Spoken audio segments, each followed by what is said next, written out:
Little Red Riding Hood. Once upon a time, in a small town far away lived a little girl who wore her red cloak wherever she went. Everyone called her Little Red Riding Hood. One morning her mother spoke gently. "Grandmother feels a bit weak today. Please take this basket to her. Fresh bread,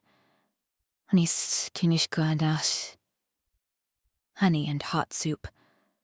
Do not leave the path. Don't talk to strangers, and don't try a shortcut through the woods." Little Red Riding Hood nodded. "Don't worry, Mother. I promise." The path into the forest was lined with flowers. Sunlight filtered through the leaves and birds sang their morning songs. Little Red Riding Hood carried her basket with care. After a while, a gray furred wolf appeared by the path. With a sly look but a calm voice, he asked, "Where are you off to in such a hurry, little lady?" She remembered her mother's warning. She answered briefly and politely, "To grandmother's." The wolf tilted his head as if agreeing. "How nice. Look at those flowers. Wouldn't grandmother smile to see a pretty bouquet?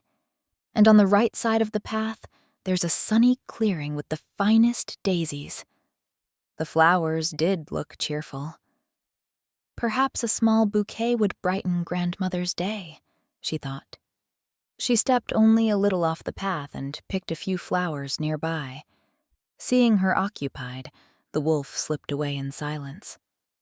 Knowing the forest well, the wolf took the short way to grandmother's house. At the little cottage, he tapped softly on the door. From inside came a tired yet kind voice. "Who is it?" The wolf, raising his voice to a gentle pitch, said, "It's me, Little Red Riding Hood. I brought you soup and bread." Grandmother always kept a safety chain on the door. Feeling unwell that day, she moved slowly. The wolf didn't force his way in. He only peeked through the window to see if anyone else was inside. Just then he heard the nearby clink of an axe, a woodcutter working not far away. The wolf changed his plan. "This house will soon be busy. I won't wait," he muttered, and hid among the bushes behind the cottage. Soon, Little Red Riding Hood finished gathering flowers and returned to the path. By the time she reached the cottage, the sun was higher. She knocked. "Grandmother, it's me." Grandmother unlatched the chain and opened the door. The little girl set the basket on the table, warmed the soup, and sliced the bread. They chatted together. "How was the road?" "Lovely, but I got curious and stopped to pick flowers." Grandmother smiled kindly. "I'm glad you walked carefully. The forest is beautiful, but it has rules." Just then a rustle came from the window. Little Red Riding Hood parted the curtain. A gray shadow slipped between the trees. Her heart beat a little faster. Grandmother whispered calmly, "Close the door. I'll lock the windows." Even with the cottage secured, the wolf waiting in the shadows did not give up. He heard singing. A woodcutter walking through the forest with his axe on his shoulder. Sensing footsteps drawing near, the wolf grew uneasy. Little Red Riding Hood called out through the window, "Sir Woodcutter, could you come for a moment?" The woodcutter came to the door. Grandmother explained what had happened. "A wolf seems to be prowling around." The woodcutter grew alert and walked behind the cottage. To avoid being caught, the wolf slipped deeper into the thick trees. The woodcutter tracked the signs, but did not wish to harm a living creature. He only meant to drive it away from the area. After a while, the wolf heard the careful steps and began to run. He vanished among the shadows and fled into the deep forest. The woodcutter returned, shaking his head. "The path looks clear. Still, once night falls, stay indoors. By day the forest is our friend. At night it belongs to itself." Grandmother and Little Red Riding Hood thanked the woodcutter. The girl placed the flower bouquet in a vase. The soup smelled delicious. The bread was crisp. Grandmother was already feeling stronger. At noon, as a warm stripe of sunlight crossed the room, Grandmother handed her granddaughter a box. "This is a new cloak I knitted for you. The old one must be small by now." She opened the box. Within the bright red cloth were tiny embroidered patterns. "Thank you, Grandmother. But I think colors are only decoration. What matters most is the promises I keep on the road," she said with a laugh. Grandmother nodded. "You're right. A road is not only stones beneath your feet, it's how your heart walks.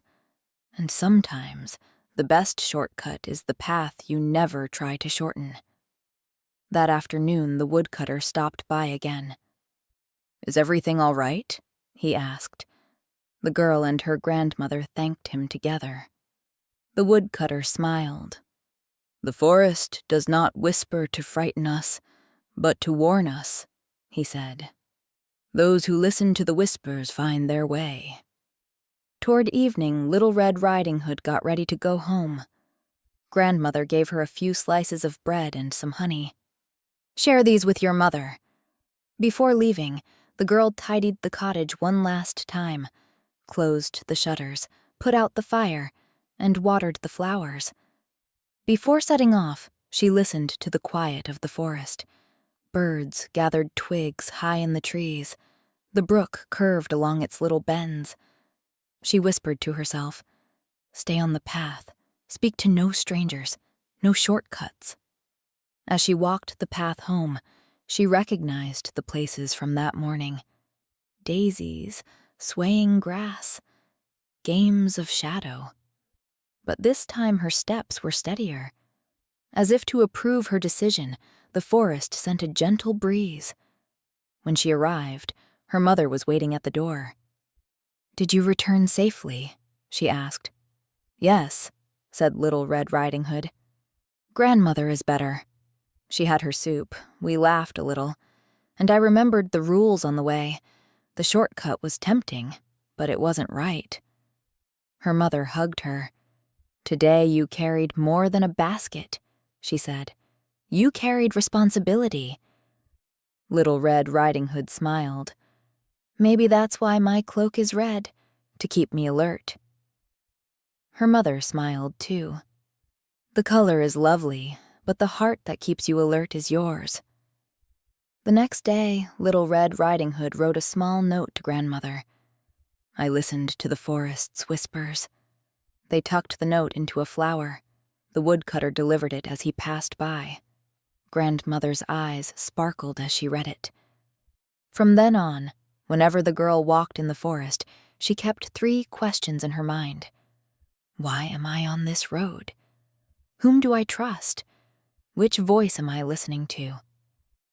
The shortcut might look tempting, but her heart showed her the right path every time. And the wolf? He came like the wind and went like the wind. The forest taught him a lesson too. Secrets don't last. Care and kindness travel faster. So the days in the little town passed quietly. Grandmother grew stronger. The smell of fresh bread filled the homes, and Little Red Riding Hood threw her cloak over her shoulders and greeted every new morning with the same words. Today, care, kindness, courage. 3 small words, 3 great lights. Before we close, a quick question. If you were Little Red Riding Hood, would you take a shortcut in the forest or keep your promise and stay on the path? Tell me in the comments. If you'd like more stories like this, please like the video, subscribe, and turn on notifications.